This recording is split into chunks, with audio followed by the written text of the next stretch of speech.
Hi friends, இன்றைக்கி நம்ம கோவை சமையலில் ஜப்பான் சிக்கன் எப்படி பண்ணலாங்கிறத பார்க்கலாம். ஃபர்ஸ்ட் நான் அதுக்கு 1/2 கிலோ சிக்கன் வந்து நல்லா வாஷ் பண்ணி எடுத்துக்கலாம்.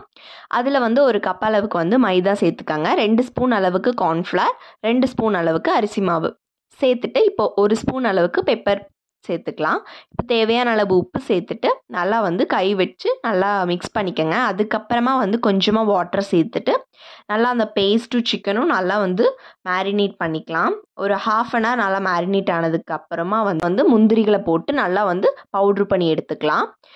இப்போது எண்ணெயை வந்து சூடு பண்ணிவிட்டு நம்ம மேரினேட் பண்ணி வச்சுருக்கக்கூடிய சிக்கன்ஸ்லாம் வந்து உள்ளே போட்டு நல்லா வந்து ஃப்ரை பண்ணி எடுத்துக்கலாம். கலர் மாறினதுக்கப்புறம் வந்து எடுத்துக்கங்க, நல்லா கிறிஸ்பியாக இருக்கும். இப்போ வந்து அளவாக நான் வந்து பட்டர் வந்து சேர்த்துக்கிறேன். பட்டர் இன்னும் சேர்த்துக்கலாம், எனக்கு பிடிக்காதனால நான் அளவாக சேர்த்துக்கிறேன். அதுக்கப்புறம் பூண்டு நல்லா துண்டாக வெட்டினது, அதுக்கப்புறம் ஒரு 5 பச்சை மிளகாய் சேர்த்துக்கலாம். இப்போ வந்து நம்ம 2 கப் அளவுக்கு வந்து மில்க் வந்து சேர்த்துக்கலாம்.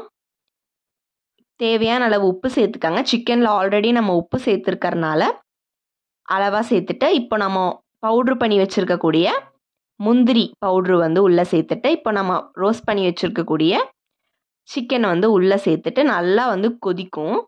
இப்போ நல்லா கொதித்து நல்லா கெட்டியாக இருக்கும். நல்லா க்ளோஸ் பண்ணி நல்லா கொதிக்க விடுங்க. அதுக்கப்புறமா சர்வ் பண்ணிக்கலாம். சூப்பராக இருக்கும், மறக்காமல் ட்ரை பண்ணி பாருங்கள். ஜப்பான் சிக்கனே டேஸ்ட்டாக இருக்குதுன்னு சொல்லுவாங்க, பட் இந்த மாதிரி ஒரு டைம் ட்ரை பண்ணி கொடுத்து பாருங்கள், விரும்பி சாப்பிடுவாங்க. இந்த வீடியோ உங்களுக்கு பிடிச்சிருந்தா மறக்காமல் like, share, comment and subscribe friends. Thank you.